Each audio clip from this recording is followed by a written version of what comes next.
বন্ধুরা, আজ রাইস কুকারে বানাবো রাতের ভেজ বিরিয়ানি।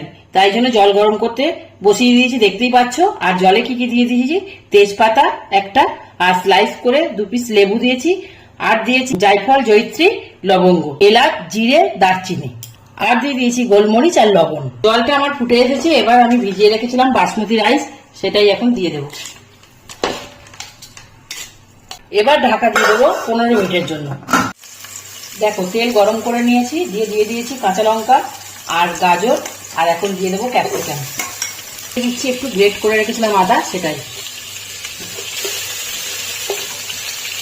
অন্যদিকে একটা মশলা তৈরি করে নিচ্ছি। এখানে রয়েছে টক দই, হলুদ, এর গুঁড়ো, ধনের গুঁড়ো, বিরিয়ানি মশলা, আর একটু কাশ্মীরি লঙ্কার গুঁড়ো। এবার এটাকে একটু মেল্ট করে নিচ্ছি, দিয়ে আমি ওখানে মশলার মধ্যে দিয়ে দেবো। সবজিটা আমার ভাজা হয়ে গেছে প্রায়। এবার এই মশলা যে করে রেখেছিলাম সেই পেস্টটা এখন দিয়ে দিচ্ছি।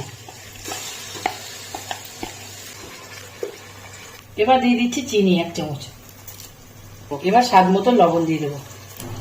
এটাকে ততক্ষণই কষাবো যতক্ষণ না এর থেকে তেল ছাড়ছে। দিয়ে দিলাম ভেজে রাখা আলুগুলো। দেখতেই পাচ্ছ আমার এখানে তেলটা ছেড়ে গেছে। এবার দিয়ে দিচ্ছি মশলা ধোয়া জলটা। এটাকে 10 মিনিটের জন্য ঢেকে দেবো, যাতে প্রপার আলুটা সিদ্ধ হয়ে যায়।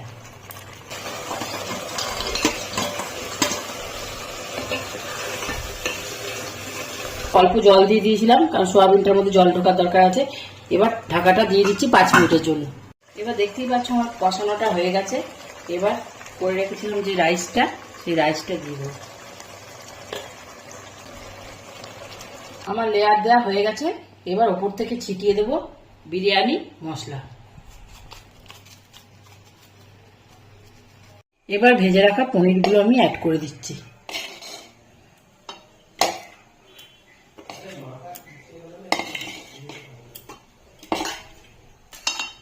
এবার আমি এটাকে দমে দেবো 2 মিনিটের জন্য। বন্ধুরা, আমার ভেজ বিরিয়ানি একেবারে রেডি। এই যে আমি সার্ভ করে নিয়েছি। এবার খেয়ে দেখবো কেমন হয়েছে। টাটা।